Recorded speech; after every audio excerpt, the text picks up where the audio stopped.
Hello again all, this is Eatmopie with TGN, and this is my Dwarf Monk.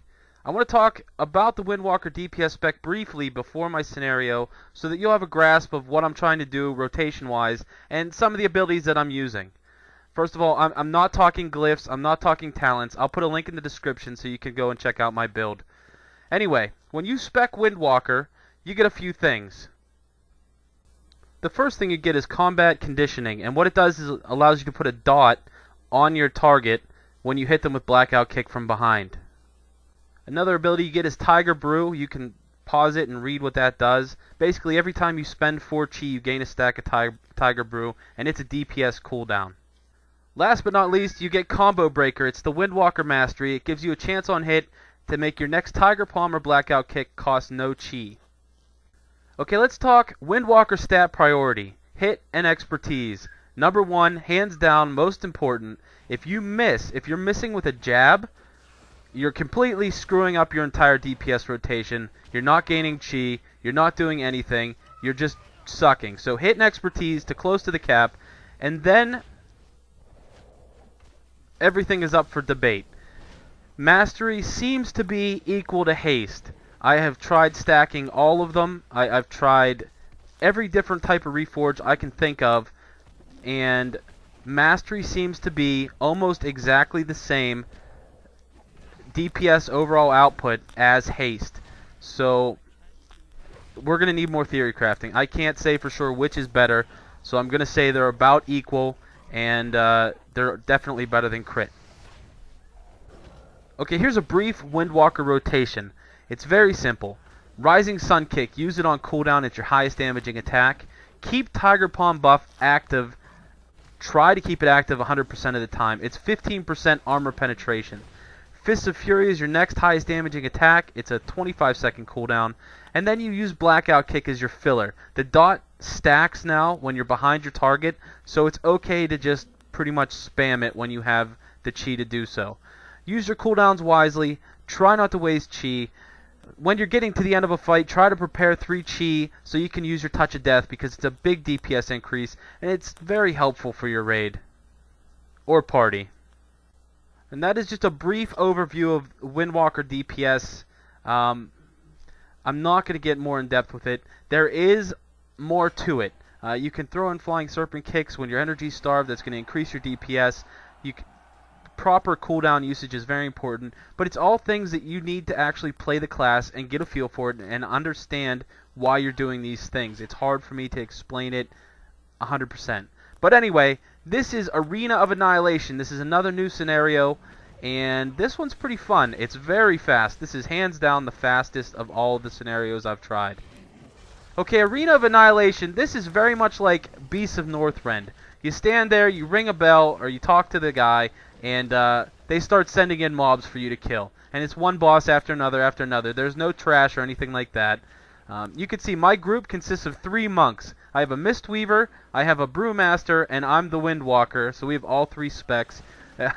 So yeah, this is a pretty good group right here. And this is the fastest I've ever done this. So, okay, the first boss that you encounter here is Scarshell. He is a giant turtle, obviously. And he doesn't really do anything. He turtles, where he sucks his legs and his head in, and he's defensive. And then he also will spin around while he's doing that, and it's almost like a whirlwind. The turtle whirlwind. So as you can see, Windwalker DPS is pretty decent. Brewmaster DPS is decent. I've done a lot of these scenarios lately because the DPS queue for heroics is ridiculous, and I'm just not going to wait for it. These are a nice little substitute, even though a lot of the time I end up being the tank as a DPS.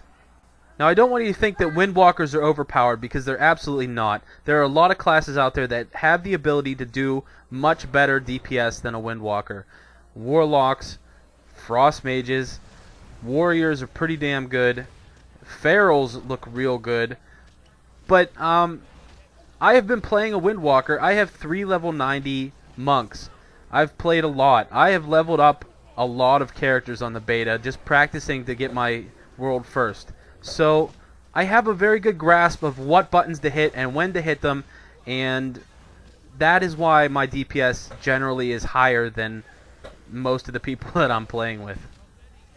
The second boss is Joel Grum. He's a giant yeti, and yeah, he is exactly like the TOC boss. And that was Brady making his, his obligatory appearance in the video. Anyway, this guy has a goofy aggro table. It resets all the time. He jumps into the middle, he knocks you back, and I think he's supposed to charge somebody, but if you get out of the way, it doesn't seem like he does. Okay, you might want to make note that all of these bosses are able to be stunned. They're able to be disoriented. As you can see, the Glyph of Breath of Fire that Brewmaster is using is disorienting the target. And yeah, it's not like a heroic fight, even though you do get heroic level gear at the end. Stage 3, Little Liu Yang. He is the boss that teaches you how to not stand in the fire. And I know I mentioned it in a different video that these are kind of practice to teach you mechanics of the new raids. And this is just a fine example of how not to stand in the flame wall and try not to stand in the fire on the ground.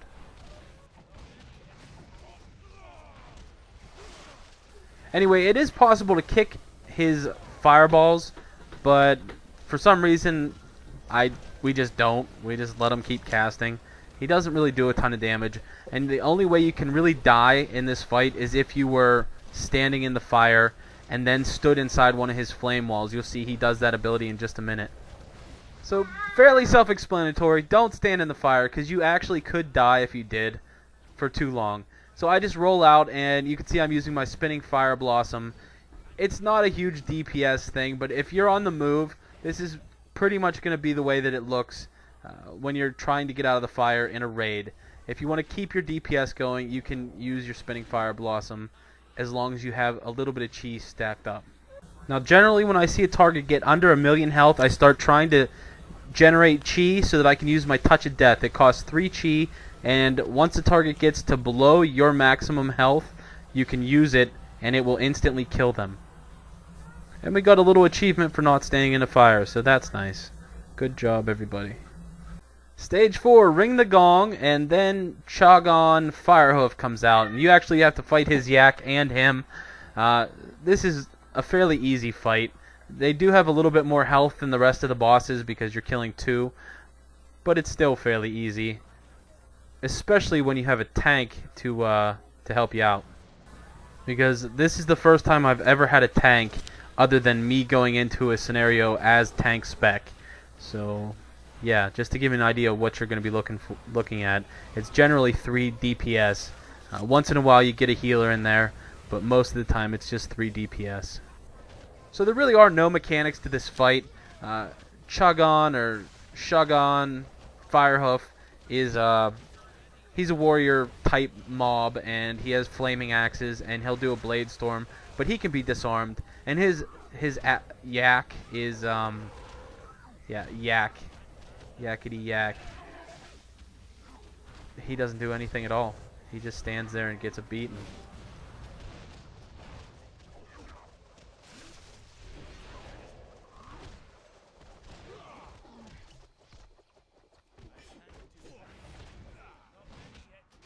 So as you notice, I'm using Zen Sphere in this as my level 30 talent, my healing talent, and it was nerfed huge a few patches back.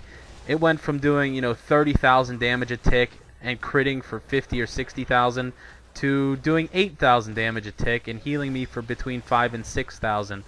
So huge nerf, but it's still effective, and it's one of those abilities that you really don't have to think about. You spend 2 chi to use it. It lasts 16 seconds and it heals you. You just don't have to think about it. It's not like a chi burst or a chi wave, the other ones in that row, that you do have to think about. And you can see me working up to get my Touch of Death off. I use my Fortifying Brew because what it does, it's your oh shit button, but it also gives you more health, 20% more health, so it takes me up to 452. I'm not perfect on this, but I still get my Touch of Death off. You want to ideally hit him, when he's at 452, but he's at like 300 when I finally get it off.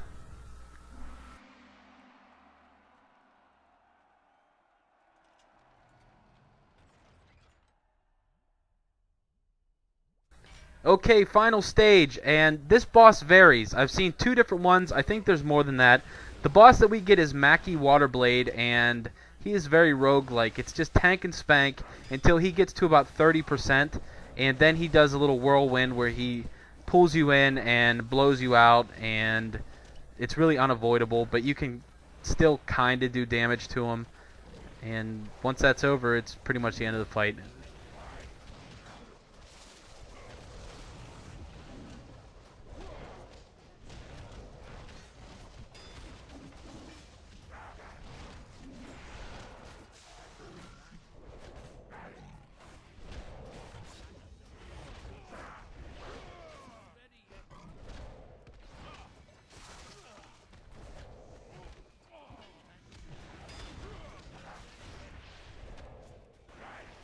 So here's his big tornado ability. It's called Whirlpool, and if you look around, you can see there's a wall of water. He just throws you up into it and bounces you if you bounce off of it.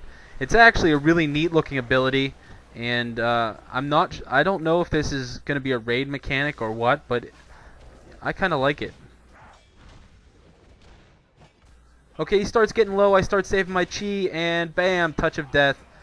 377,000 damage. That is Arena of Annihilation, a nice little scenario, and a whole lot of fun. Now you can see my DPS for that fight was around 61,000. I don't even have a flask on. I wasted my Tiger Eye Brew. You can see I still have 10 stacks flashing up there. And the only buffs I have are my own buffs. So this is pure self-buff DPS. Yeah, you can see my overall DPS right around 56, 57,000. Melee damage takes the cake, and that's just because of the fight mechanics. But anyway, this was Arena of Annihilation, a little bit of Windwalker commentary and tutorial. Hopefully you've learned something. Hopefully you've been entertained. This is Eatmopie, and I'll see ya. This video is part of the Way movement. Learn more at tgn.tv.